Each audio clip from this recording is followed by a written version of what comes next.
First in high definition from the station on your side, this is WAVY News 10. Power problems. More than 100,000 people still in the dark. 10 on your side found out why their lights aren't on. And see that high water mark? That's how high the river got here in Franklin from Hurricane Floyd.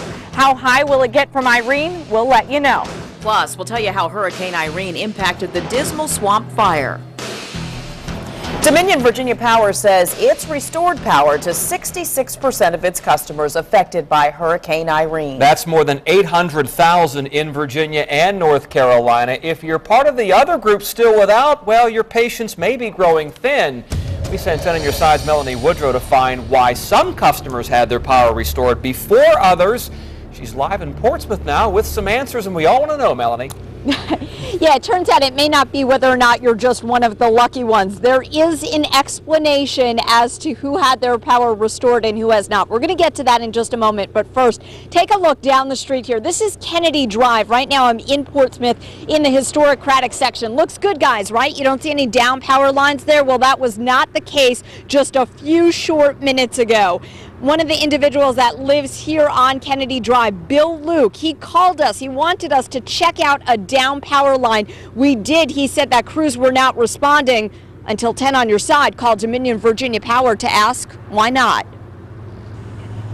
The whole area of Craddock, whenever we have any storms or any hurricanes, nor'easters. Here on Kennedy Drive, there was no sign of Dominion Virginia Power this afternoon, but plenty of signs Irene was here. This line is down, and the one thing that's hitting it is the tree limb up here. Bill Luke says he's lucky enough to have a generator. He worries more about his neighbors. Everybody in my whole street has power except for the 5 people in the front of the street. This morning, Director of Customer Solutions Brett Cradle explained how Dominion Virginia Power prioritizes. The general restoration objective is to get the largest amount of customers up the quickest. And I do realize that restoring 100 people or 500 people was more important than doing 5. But in our area, 23702 and 23703, they don't have any vehicles. So 10 on your side put in a call to find out why not. Within an hour, a crew showed up. But I'm concerned that this area is constantly neglected by the power company. It's a feeling Luke wonders if other customers still in the dark are experiencing 3 days after the hurricane. So do you feel you overpromised? No, we were prepared for this storm. In fact, I think we have a very ambitious objective that we intend to meet to get all the 1.2 million customers on in 7 days. A Dominion Virginia Power spokesperson told me that it was just a coincidence that a short time after I called to find out why no crew was here in the Craddock section of Portsmouth, that a crew showed up. A coincidence, that spokesperson said.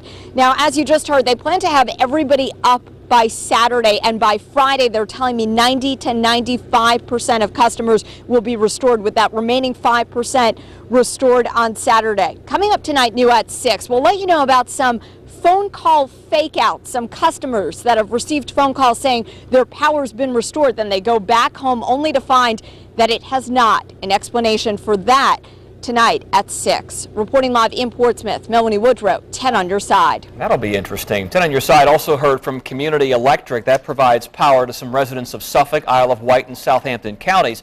This morning, 2,400 customers were still without power. Community Electric says there's major damage to a main line that feeds power to the Cortland area. In Hurricane Irene's aftermath, the town of Franklin is watching the Blackwater River. Flooding fears come in the aftermath of this in 1999 after Hurricane Floyd, when the river spilled over its banks and flooded downtown. 10 on your side's Ali Lucia is live in Franklin tonight, where the mayor and its residents are watching the rising river. Ali. Nicole, at last check, the river sits at 2 feet above flood stage. But here at Barrett's Landing, every time we've come back, we've been here all day, we can see that the water keeps getting a little bit higher. But the mayor says he's not very concerned. The flooding was the 4 windows on the right-hand side. The flooding was right at the top of those windows. This is what the Blackwater River looked like after Hurricane Floyd in 1999. You see that roof right there? The water was at that roof level right there. That's how high the water was here.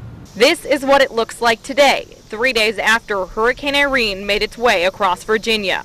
Vic Story, who owns this downtown Franklin business, has kept a close eye on the rising river. The one that the Dragonfly is sitting on right now, see it? That was put up yesterday morning at 10:20.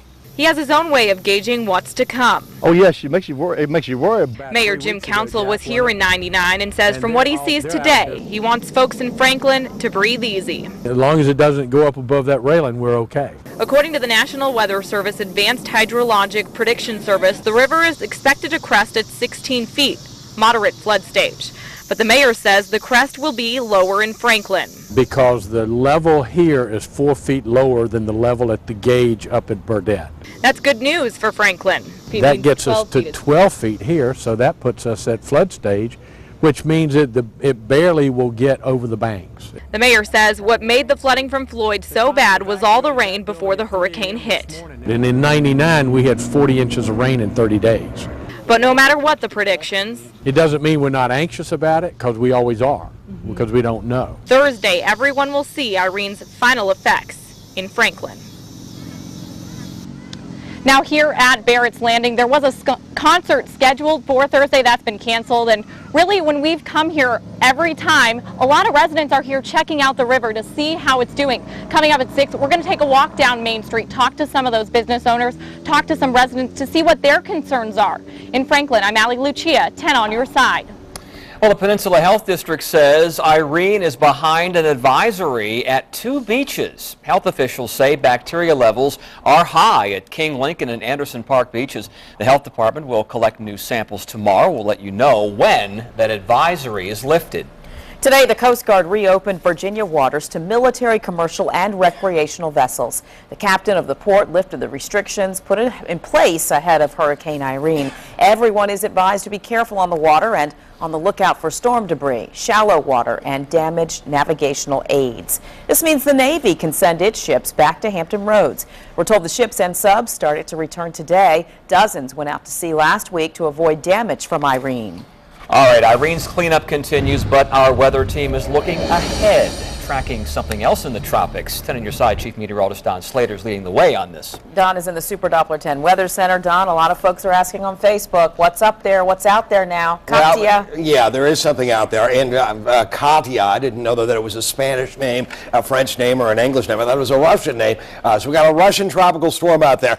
However, it's not rushing into the area. That's awful. I'm sorry, but it's not going to be anywhere near our part of the world anytime soon, and it's very questionable as to whether it will be anywhere in our area at all. It's hugely out to sea, way on out into here, and moving westward right now, or west-northwestward at 17 miles an hour. Here's where it is between now all the way into Sunday afternoon, and I do want to tell you that the long-range models are quite inaccurate, but so far, they are pushing the storm offshore, so we'll watch it carefully, and we're still in the height of the hurricane season, with a peak being September 10th, but again, I'm not real concerned about anything from the tropics going on, at least for right now, so I'll talk about what's going on in Franklin, too, in just a few minutes. Neighbors in Portsmouth want to know why the new seawall didn't work during Hurricane Irene. It just seems like they did it halfway, so they put a Band-Aid on an open wound. 10 on your side asked the city why the wall failed after leaders spent millions of dollars to fix it. The answer, new tonight at 5:30. And in Irene's aftermath, from the roof to the crawl space, we're on your side with where and how you should check your home for storm damage. A lot of rain fell on Hampton Roads during Hurricane Irene. A lot of you want to know how the storm impacted the Dismal Swamp wildfire. We went to Suffolk today to get answers, and we'll tell you what we found. You're watching WAVY News 10 at 5 with Tom Shad, Nicole Libus, and Super Doppler 10 Chief Meteorologist Don Slater.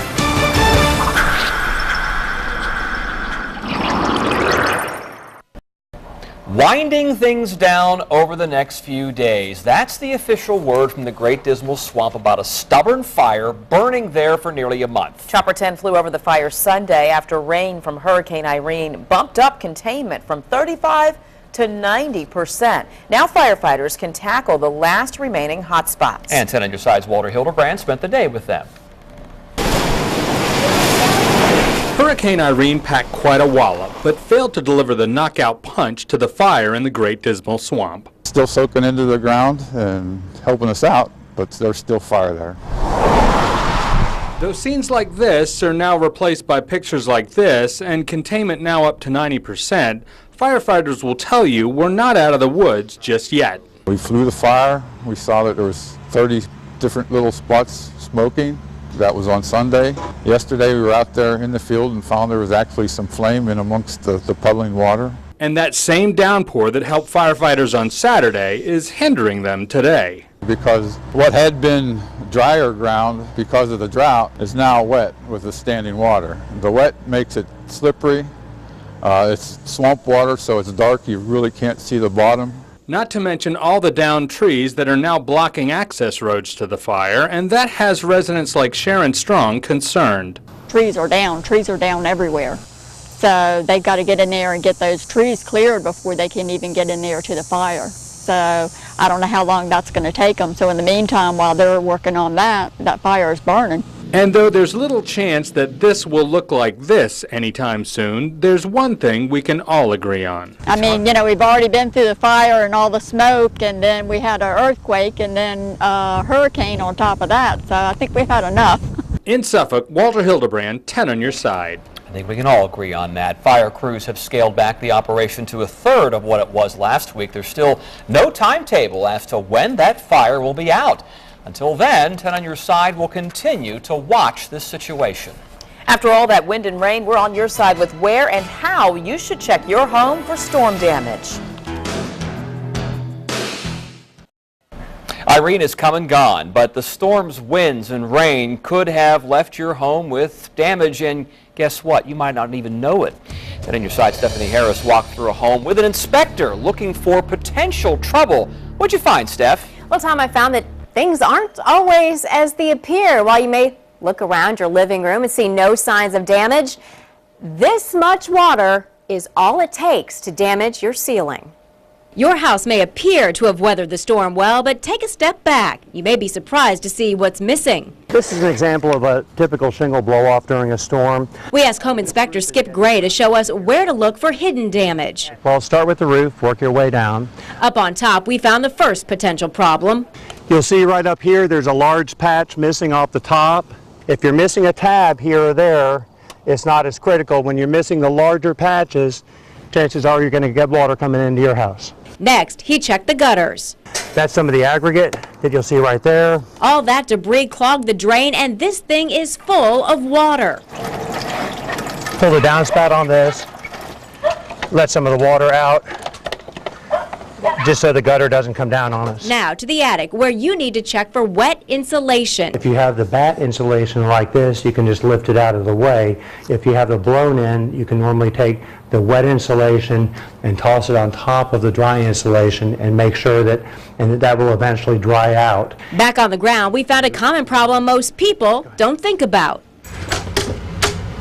But if you can see underneath here, we have water that's come in through the patio door that's been improperly caulked, through the dog door, and that's the resulting damage.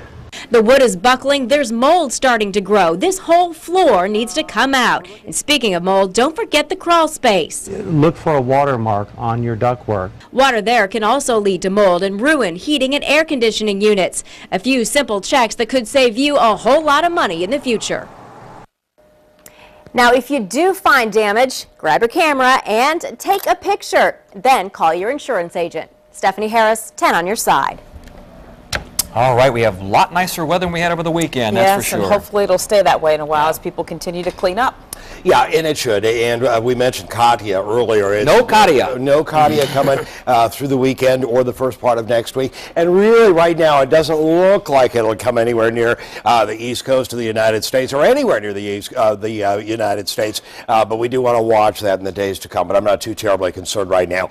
Not too concerned about anything except the fact that all of us are out doing lots and lots of work. So again, take care of yourselves out in the sunshine. Don't get get overheated and don't get overworked. And we don't want to see heart attacks, because a lot of times we do see some problems, health problems, after the storm has passed. Now, we did get finally some total precipitation figures in terms of exactly, kind of a pattern of exactly where the biggest rain did hit. Along the Outer Banks themselves, it was only 3/4 of an inch to around an inch and a half. A little inland from there, and some of the yellow and orange colors, 1.5 to 2.5, 2.5 to 4 inches in the orange colors. And then once we hit about Elizabeth City, or north of Elizabeth City, 4 to 6 inches of rain. And that really held for most of the Hampton Roads area. But look at this light purple color, 6 to 8, then 8 to 10 inches of rain in some parts of Franklin, for example, on into Suffolk, into Isle of Wight, and into Southampton and Northampton County, northern Hertford County. And you can see some of these other areas. And then on up into the Wakefield, Waverly area, Sussex County, Surrey County, 10 inches of rain there. But generally, 4 to 6 inches of rain into the Hampton Roads area. Few areas a little bit more than that, 6 to 8 inches of rain from about Oyster Point northward on the peninsula, certainly through the Williamsburg area. 4 to 6 inches generally into the eastern shore, and then a huge area of 6 to 8 inches with a few pockets of 8 to 10 inch rains for parts of the Middle Peninsula and Northern Neck. Now again, moderate flood warning going on, and it's not the big one for Franklin. Right now it's at 14.3, going to crest at 16, so it's going to be moderate, well below major, and expected to crest coming up on early Thursday. So we got about a foot, 1.7 feet yet to go on that. Now the for Seabrill, the Nottoway River, flood stage is 16 feet. It's expected to crest right at 16 feet, and that'll happen coming up on Wednesday evening. It's going to be Thursday morning for Franklin. So again, we're looking fine with all of that. Pleasantness continues. There's a cold front way out off to the west, but it's going to fall apart. Another one will take its place, and that'll tend to fall apart too. And I was standing in front of us, but we got lots and lots of sunshine for our part of the world, and it's likely to stay that way. We had a few morning clouds, but the sun broke free, and we've still got lots of sunshine. We're just going to let this run north to northeasterly wind flow over the next couple of days. It'll hold the temperature down just slightly near the coastline. It'll be around 80 near the water's edge, around 85 degrees. A little farther inland over the next couple of days. Beautiful sunshine, dry air through the area, sunny skies. Temperatures into the upper 70s right now to near the 80-degree mark. High today so far in Norfolk, 78 degrees.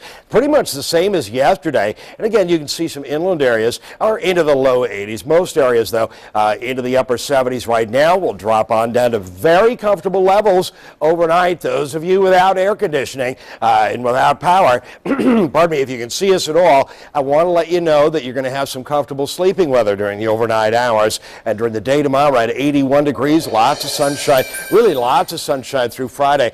A little bit of cloud cover coming up over the weekend, and then a slight chance of rain coming up for Labor Day and the day after. All right, a local man says it's a miracle he's alive after he collapsed during Irene. We're on your side with a warning about what made him sick, and see how he thanked the people who saved his life. And it's moving day at ODU. Tell Me Your Side talked with parents as they move their children in on campus that's been plagued with crime. Hear their concerns about safety, new at 5:30.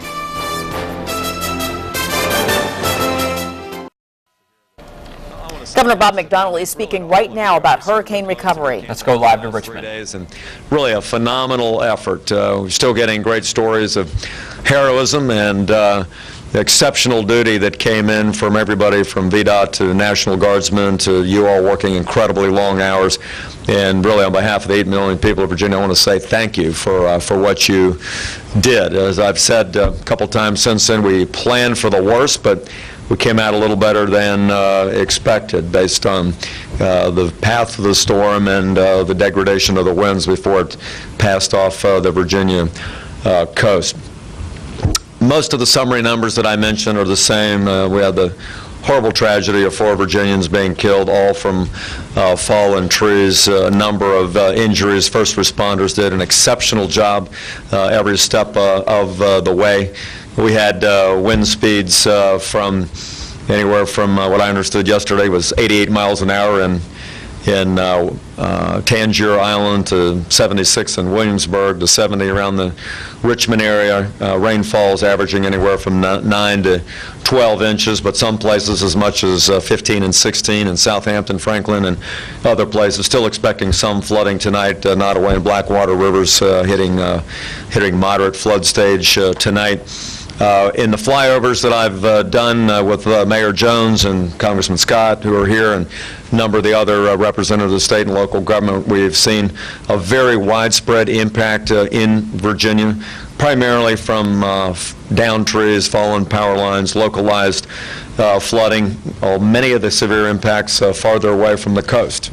We had what appears to be a minor tornado or a microburst in the Sandbridge area, and one of the great stories there is that's one of the places that the local governments chose to have a mandatory evacuation, and so the people that were in the houses were not there, and the fact that we had a cumulative 150 to 200,000 mandatory evacuations, a number of other voluntary evacuations, I think ended up to saving lives. I think, Madam Secretary and Mr. Secretary, one of the great things that happened is the people of Virginia were very well prepared and very well educated. I think the earthquake last Tuesday gave everybody a little bit of a jolt, shall we say, and a little... Governor Bob McDonnell talking about how the state was prepared for the worst but came out better than expected with Hurricane Irene. He says he thinks Virginians were well prepared, and he thinks those mandatory evacuations helped save lives in the Commonwealth. Mentioned his flyovers. He was here in town in Hampton Roads and all across the state checking out damage. State and local leaders with him on that flyover, including Congressman Bobby Scott.